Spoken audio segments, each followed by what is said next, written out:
नमस्कार, कैसे हैं आप सब? आशा करती हूँ सब बहुत अच्छे होंगे, खुश होंगे। आज मैं आपसे शेयर करने वाली हूँ पितृपक्ष के ऐसे खास 5 उपाय जो अगर अभी तक आपने नहीं किए तो ज़रूर कर लेना चाहिए। होता क्या है इससे? पितृपक्ष में हम याद करते हैं अपने पितरों को। पितृ यानी कि 3 पीढ़ी जो ऑलरेडी बीत चुकी है, जिनका देहांत हो गया है, जो स्वर्गवास कर चुके हैं। इन 5 उपायों से आप अपने घर में लगे हुए किसी भी तरह के नकारात्मकता को बाहर निकाल सकते हैं। आपके पितृ अगर खुश होंगे तो आपको आशीर्वाद देंगे।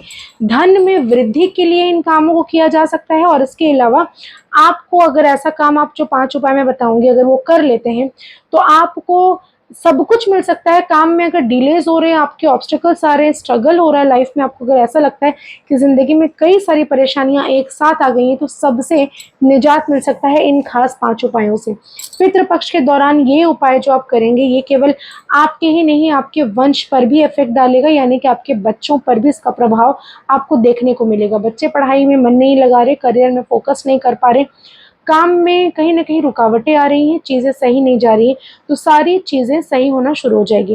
तो इसलिए मैं आज आपसे ये 5 खास उपाय शेयर कर रही हूँ, जिन्हें आप ज़रूर करिए। लेकिन उसके पहले छोटा-सा विनम्र निवेदन, अगर अभी तक आपने मेरे और आपके दोनों के यूट्यूब चैनल को लाइक नहीं किया, शेयर नहीं किया, सब्सक्राइब नहीं किया, तो ज़रूर करिए।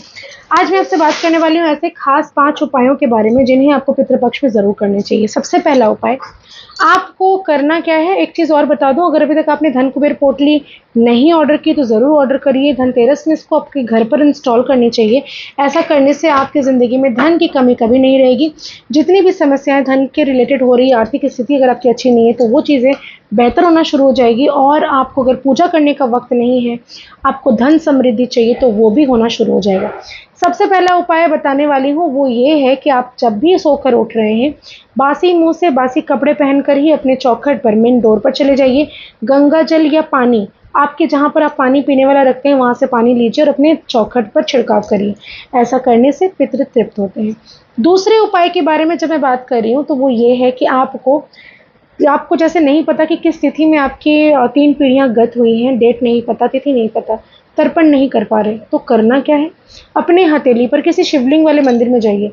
अपने राइट हैंड के हथेली पर गंगा जल, थोड़े से काले तिल, थोड़ी-सी कुशा और उसके साथ थोड़ी-सी ध्रुवा रखिए। अपनी जो भी मनोकामना है, जैसे पितृ हमें खुशी दे, अपने घर पर सुख समृद्धि आए, हमारे घर पर चीज़ें बेहतर हों, हमारा रुका हुआ काम पूरा हो जाए, जो भी आप चाहते हैं, ऐसा कहकर आप शिवलिंग पर अभिषेक करें। ऐसा करने से महादेव के ऊपर दिया गया ये जो अभिषेक है, ये आपके सारे पूर्वजों को, सारे जितने भी पीढ़ी आपकी बीत गई है, सारे चीज़ों को सही कर देता है, उनसे आपको आशीर्वाद मिलेगा। अब मैं बात करूँगी तीसरे उपाय के बारे में। तो आपके घर पर अगर तुलसी का पौधा है तो बहुत अच्छी बात है, नहीं है तो ज़रूर खरीद के लाएँ। उसमें एक कटोरा छोटा-सा आपको रख लेना है और उसके अंदर आपको अपने राइट हैंड में पानी लेना है या गंगा जल लेना है, लेकर अपने पितरों को याद करके कि आपके ज़िंदगी में खुशियाँ आ जाए, रुकावटें दूर हो जाए, प्रॉब्लम्स खत्म हो जाए, जो भी कहना है कहकर उसमें छोड़ दीजिए। 7 बार ऐसा आपको छोड़ना है उस कटोरे में। फिर उस पानी को लेकर अपने पूरे घर में और चौखट पर ज़रूर छिड़काव करें। ऐसा करने से पितृ भी तृप्त हो जाते हैं, आपको आशीर्वाद देते हैं और आपके धन की कमी कभी नहीं होती। अब बात करेंगे तीसरे उपाय के बारे में। तीसरा उपाय ये है कि आपको अपने घर की दक्षिण दिशा में कॉपर का यानी कि तांबे का दीपक जलाना है। सरसों का तेल का दीपक होना चाहिए।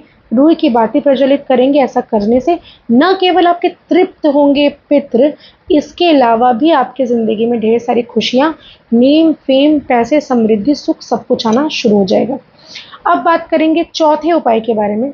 आपको 3 चीज़ों का दान ज़रूर करना चाहिए। अपने सामर्थ्य अनुसार आप पैसे, वस्त्र और अन्न ज़रूर ब्राह्मण को दान करें। इसके अलावा आपको काले रंग की छाता, दूसरा है टॉर्च, तीसरा है चप्पल ब्लैक कलर का, काले रंग का। ये 3 चीज़ों का दान अगर आप कर देते हैं तो पितृ तो खुश होंगे, आपकी शनि, राहु, केतु तीनों ग्रह एक साथ मजबूत हो जाएंगे।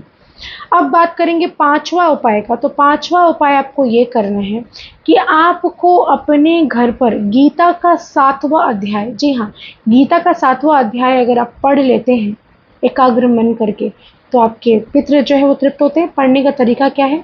आपका मुख रहेगा पूर्व की दिशा में, एक लाल रंग का आसन बिछाएंगे, गीता जी की पूजा करेंगे और फिर एक लोटे में गंगा जल भर के रखेंगे कुशा के साथ।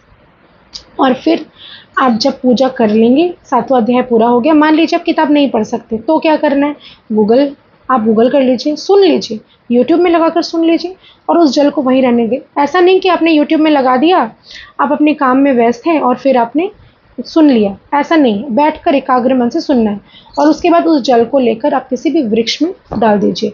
ऐसा करने से आपके पितृ खुश होंगे, आपकी ज़िंदगी में खुशियाँ आएँगी, चीज़ें बेहतर होंगी और लाइफ में सब कुछ मिलेगा जो आप चाहते हैं। आशा करती हूँ मेरे वीडियोस पसंद आ रहे होंगे। ज़्यादा से ज़्यादा लाइक करें, शेयर करें, सब्सक्राइब करना बिल्कुल ना भूलें। बहुत बहुत धन्यवाद आप सभी का।